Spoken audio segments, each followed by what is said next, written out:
Halo semua, kali ini saya akan mempresentasikan final project saya yaitu sebagai BA Analyst pada program Project Based Internship yang diadakan oleh Ragamin Academy X Bank Muamalat dengan tema yaitu analisis kinerja penjualan PT Sejahtera Bersama. Pada bagian table of connect bisa dilihat saya susun untuk pengerjaan. Selanjutnya yaitu pada introduction. Sebelumnya perkenalkan, nama saya Alex Puji Firmansyah, mahasiswa Sistem Informasi semester 5. Sangat tertarik dan dengan spesialisasi pada bidang Big Data dan juga merancang data warehouse seperti BigQuery, kemudian mengembangkan pipeline ETL menggunakan Pandas, Python, SQL maupun menggunakan tools data engineering seperti Pentaho dan Talent, dan juga melakukan analisis yang mendalam yang nantinya untuk membuat visualisasi interaktif seperti Looker Studio. Saya juga aktif memperdalam keahlian dalam cloud computing seperti AWS dan Google Cloud untuk infrastruktur data yang scalable. Sebelum masuk ke bagian selanjutnya, berikut case study background yang telah saya buat. Ada 3 poin, yaitu yang pertama, the business challenge. Sebagai BA analis, saya dihadapkan pada tantangan di PT Sejahtera Bersama, yang mana data perusahaan tersebut sangat berharga, yang tersimpan dalam 4 tabel yang berbeda. Kemudian, hal ini menghambat kemampuan manajemen untuk mendapatkan gambaran utuh tentang kinerja bisnis. Bagian yang kedua atau poin yang kedua yaitu my mission, yaitu tugas saya adalah mentransformasi data mentah menjadi sebuah ekosistem analitik yang terintegrasi, yang mampu menyajikan wawasan strategis untuk mendorong pertumbuhan penjualan. Dan yang ketiga yaitu project objective. Pencapaian proyek ini meliputi perancangan model, kemudian membangun data pipeline untuk menciptakan tabel master sebagai single source of truth, kemudian pengembangan dashboard BI interaktif dan intuitif, serta penyajian analisis dan rekomendasi berbasis data kepada pemangku kepentingan.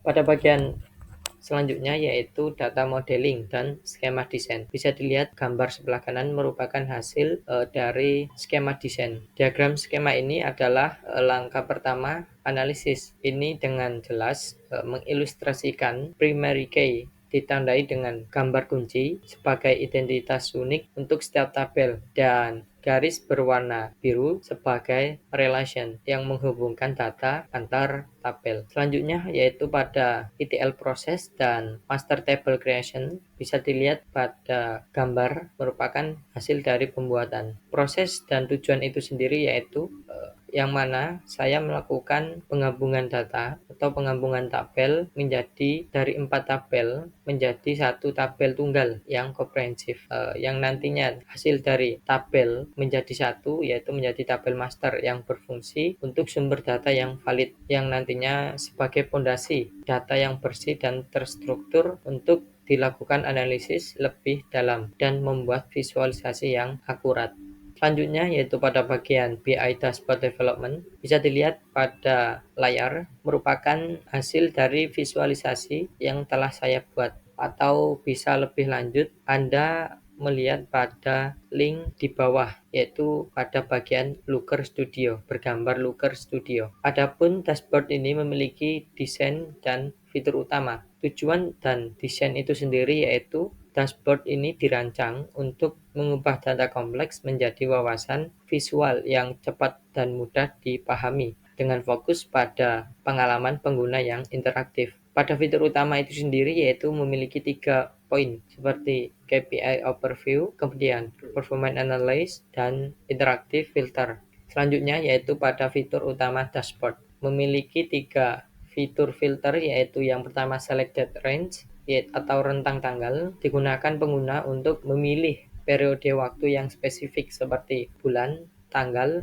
kuartal maupun tahun guna untuk menganalisis lebih lanjut. Kemudian yang kedua yaitu filter kategori yang berfungsi untuk memfilter seluruh data dashboard berdasarkan kategori produk tertentu. Kemudian yang ketiga terakhir yaitu filter city. Di sini berfungsi untuk melihat data penjualan yang spesifik untuk kota-kota tertentu atau untuk analisis geografis yang lebih mendalam. Selanjutnya pada bagian KPI overview atau Key Performance Indicator, Di sini memiliki 4 bagian, yaitu total sales, total quantity, kemudian rata-rata sales per transaksi, dan total customer. Pada bagian total sales, yaitu perusahaan berhasil mencapai 1,8 juta penjualan pada periode ini. Kemudian pada KPI total quantity sebanyak 11,7 ribu unit produk yang telah terjual. Kemudian pada average sales per transaksi atau rata-rata penjualan per transaksi $2.410.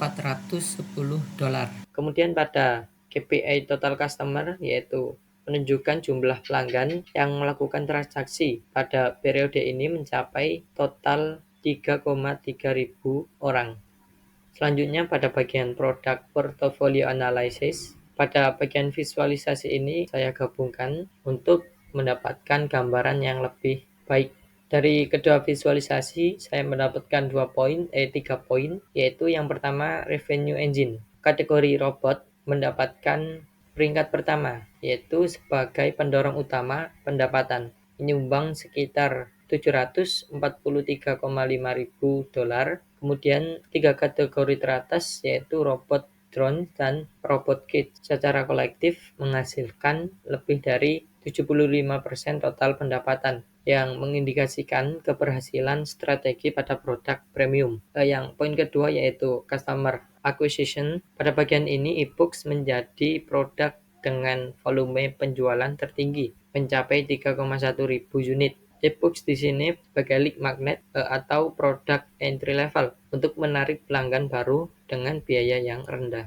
Kemudian yang poin ketiga, strategic implication, yaitu perusahaan secara efektif menjalankan 2 strategi, yaitu produk fisik high value dan untuk pendapatan. Perusahaan secara efektif menjalankan 2 strategi, yaitu produk fisik high value untuk pendapatan dan produk digital high volume untuk membangun basis pelanggan. Tantangan berikutnya adalah membangun jembatan konversi antara keduanya. Selanjutnya pada sales trend dan time series analysis bisa dilihat pada visualisasi. Dari hasil analisis saya mendapatkan 3 poin utama, yaitu anomali positif, kemudian identify seasonal patterns, dan long term challenge.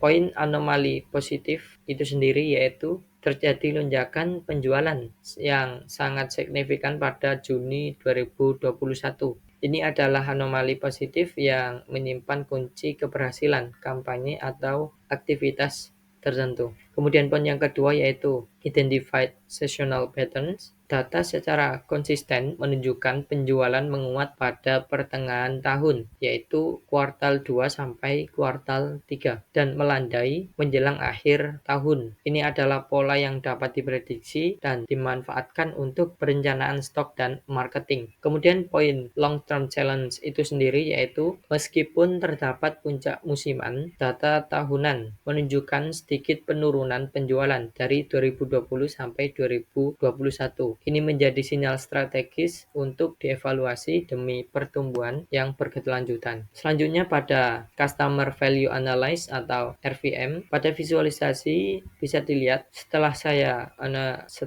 analisis, saya mendapatkan 3 poin insight, yaitu data driven segmentation, kemudian key segment identification, dan yang ketiga yaitu strategic opportunity. Yang pertama yaitu data driven segmentation. Analisis ini mengungkapkan bahwa pelanggan tidak seragam. Mereka terbagi menjadi beberapa segmen perilaku yang jelas. Yang kedua, poin kedua yaitu key segment identification, yaitu 1. Champions, bagian kanan atas, yaitu customer yang sering membeli dengan nilai transaksi yang tinggi. Ini merupakan aset yang paling berharga. Yang kedua yaitu big spender, bagian kiri atas, yaitu customer yang jarang membeli namun sekali membeli nilainya sangat tinggi. Yang ketiga yaitu loyal customer, bagian kanan bawah. yaitu customer yang sering membeli namun nilai transaksinya rendah. Dan poin yang ketiga yaitu strategic opportunity. Poin ini sendiri yaitu berhenti menggunakan strategi pemasaran satu untuk semua, karena ada peluang besar untuk meningkatkan pendapatan dengan menargetkan setiap segmen secara spesifik, seperti upsell ke loyal customer, tingkatkan frekuensi big spenders, dan berikan atau perlakukan VIP untuk customer champions. Selanjutnya pada geographic performance analysis, bisa dilihat hasilnya pada gambar. Dari analisis yang saya dapat, saya mendapatkan 3 poin, yaitu dominasi pasar, perilaku pembelian berbeda, dan rekomendasi ekspansi. Dari dominasi pasar itu sendiri, yaitu Washington adalah pasar terkuat yang memimpin dari kota-kota lain, baik dari segi total sales mencapai 55,4 ribu dolar maupun dari segi order quantity mencapai 308. Kemudian poin kedua yaitu perilaku pembelian berbeda. San Diego memiliki kuantitas pesanan lebih tinggi dari Sacramento, namun total penjualannya lebih rendah. Ini mengindikasikan pelanggan di San Diego lebih menyukai produk dengan harga yang lebih terjangkau. Poin yang terakhir ketiga yaitu rekomendasi ekspansi. Analisis DNA sukses di Washington menjadi krusial. Strategi penjualan lokal yang berhasil di sana berpotensi besar untuk diadaptasi dan diterapkan di kota-kota lain dengan performa di bawahnya seperti Houston, kemudian Albany. Slide selanjutnya yaitu conclusion dan recommendation. Bagian ini yaitu tentang kesimpulan dan rekomendasi. Meskipun memiliki fondasi produk yang kuat, fokus perusahaan harus beralih dari akuisisi ke optimalisasi nilai pelanggan untuk mendorong akselerasi pertumbuhan. Kunci utama yaitu adalah menerapkan pemasaran berbasis segmen dan mereplikasi strategi internal yang sukses untuk membuka potensi pendapatan dari pelanggan yang sudah ada. Baik, sekian presentasi dari saya. Apabila ada salah kata, saya mohon maaf. Sekian, terima kasih, dan sampai jumpa lagi.